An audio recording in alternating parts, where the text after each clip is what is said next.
you've seen the success story of Mumbai Airport. Correct. The way it has come up, it is a constrained airport, but it has become the largest airport supply chain service provider and a capacity of around 0.4 million tons. Very impressive. Creating that infra was not a joke. Of course, it took a lot of insights with stakeholders' inputs from all the carriers, all the pharma, big exporters, all the top 10 companies we had interacted and got a lot of input. You mentioned about the forecast, right? So the forecast is the most important aspect. But when there was a requirement from all the big carriers that we need the ULD storage for the ULDs once it's done, we need to store it and depart. So that was our first airport across the country or in the Asia sector where almost 180 positions of ULDs are kept.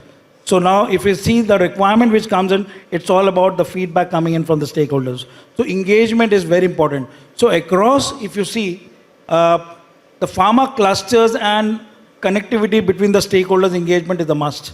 You cannot design your cargo facilities in silo. As an airport operator, I do focus. Because if I'm not really giving a value to my customer, correct, it doesn't make sense to develop, right?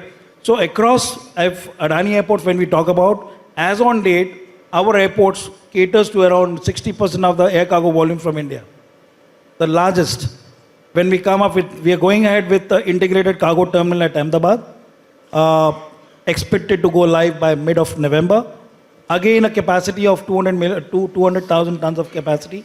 But as far as pharma is concerned, 60,000 tons of cargo capacity will do. But when we see, when Navi Mumbai comes up in April, we are expecting around 76% of the pharma out of India would be between these three airports. That's what the forecasting is. You mentioned about forecasting. Correct. Then when we go ahead with all the pharma players, the requirements keep on increasing. The challenges are very, very different because the customers comes out with the safety environment more. And today, again, across the globe, the airside transportation is again a challenge. The customer doesn't want to pay, be it any customer, let me be very blunt about it.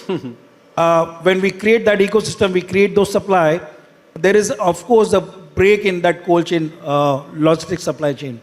I think it's very, very important that we be very vocal, be very honest, that we are here when we develop 90% of cold chain we secure. I think that's the area where we need to really further secure it. And it's all, I think everyone can work together on the logistic cost to go down. But all said and done, forecasting is must, but it will be with the engagement with the stakeholders. It cannot be inside. That's right. Thank you.